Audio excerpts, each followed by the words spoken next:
JP Finlay, NBC Sports Washington. Thanks so much for stopping by and being glass enclosed with us. We really appreciate it. This is a treat. I just got to meet Bob Marbury. It doesn't get cooler than that, man. That guy's been telling me the traffic since I was a kid.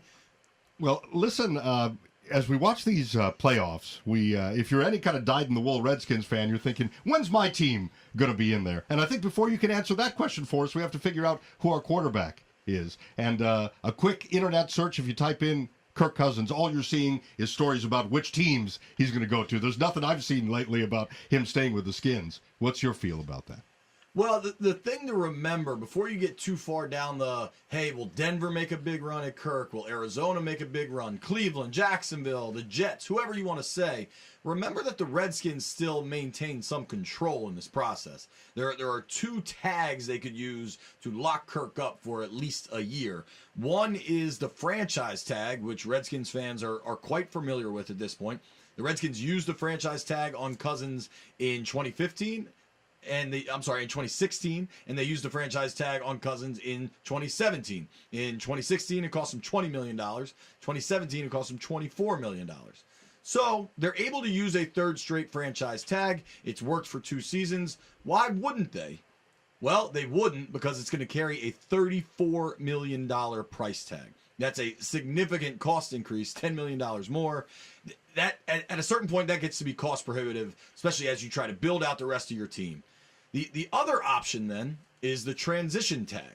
The transition tag doesn't carry as high of a salary. It would be $28 million, closer to 29. I think it's 28.8, which is still a ton of money, but in the relative world of NFL quarterbacks, hey, maybe that makes sense. The problem with the transition tag is that would allow Kirk Cousins to go and talk to other teams, take free agent visits to other teams, and he can even sign an offer sheet with other teams. If he agrees to a deal with another team, say the Broncos, for instance, Kirk can sign an offer sheet from the Broncos, and if he goes to the Broncos, the Redskins would only get a compensatory third-round draft pick in return. Clearly, Kirk Cousins is worth way more than a third-round draft pick in return. But there's a big but there, and it is that if Kirk agrees to terms on a transition tag with another team, the Redskins are allowed to match that offer. And that's where this thing gets really interesting.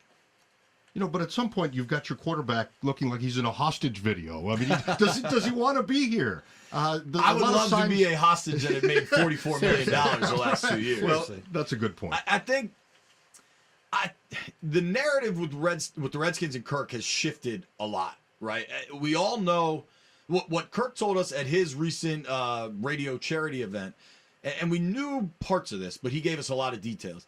In 2015, when he was the starter and he was kind of up and down, the Redskins offered him a contract extension then, and it was reasonable. I think the reports are around $12 million a year. Kirk had 4 games left in the season at this point when he was offered that contract extension. He says that he wanted to sign it. His agent told him, no, play it out, see how you do. You could come out on the other side of this thing worth way more. If you remember all the way back to 2015, the Redskins won. They ended up winning the NFC East. Kirk Cousins, over the last 4 games, threw, I think, 12 touchdowns to just 1 interception. Kirk was on fire late that year. And in turn, the Redskins all of a sudden were in a really bad spot because Kirk was now worth a lot more money. The Skins in 2016, really where the Redskins messed up was in 2016. They probably could have gotten a deal done with Kirk Cousins that now would look like a modest salary. Maybe you could have gotten something done at $20 million a year, 19, 21, somewhere in there, that if they were paying Kirk for that now, they'd be in business.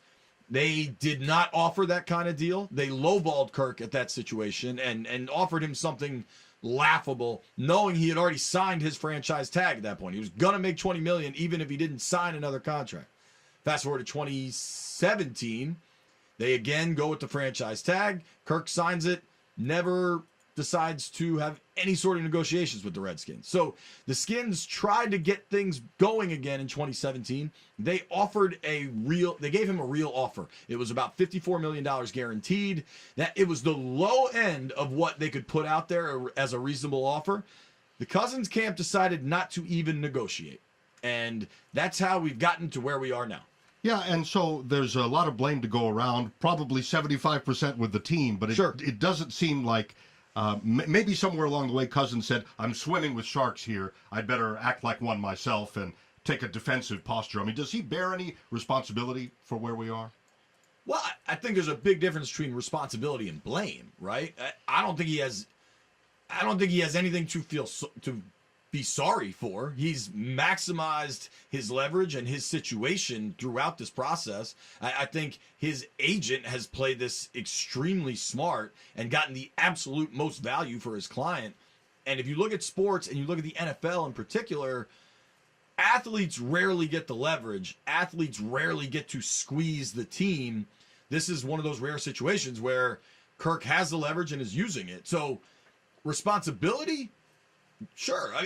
At any point in all of this, Kirk could decide, hey, I want to do a long-term deal. Let's be done with this. He has never done that. At any point, not to compare the situations, but Drew Brees, after that loss to the Minnesota Vikings last Sunday, Drew Brees is set to be a free agent. Drew Brees, I think hours later that night, put out on Twitter, I love New Orleans. I'm coming back. We still have games to win. Something to that effect. I don't know the exact words.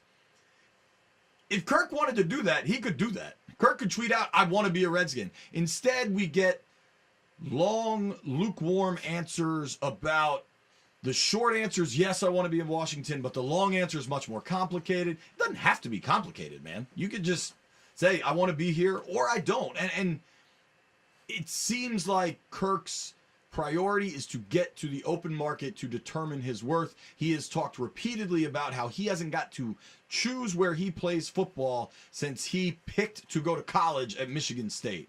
I mean, that was 2008. We're talking about a decade ago. So the guy wants some control of his future, and that's understandable, certainly. Guys, the mics are on. Do you have a question? Or do we wrap up our videos? Wow, I agree with everything you said. And the thing is, Cousins is, and I think that's my biggest thing about it is the answers we keep getting. You're right. You can come out and say, yeah, you kind of hedging. Do I want to be here? Sure. But knowing that you can't, for me, like $34 million, you're going to hold the team hostage. If you want to be part of this team and be and that have the team build around you and you want to make this thing a winner, then work out the long-term deal. Because, right, if he works out a long-term deal, the cap hit's going to be a lot less than $34 million. Well, he's not going to get paid $34 million for no, you know? True. And if he wants to be here, they can make it work. Yes. But I like I've said, I don't think that deep down he does. Or if he does, I agree with you that he wants to see what he's worth. I don't have a problem with that. Then just don't, then go do that. Right. Well, and if he doesn't want to be here, I'm not sure I blame him for that either. I don't either.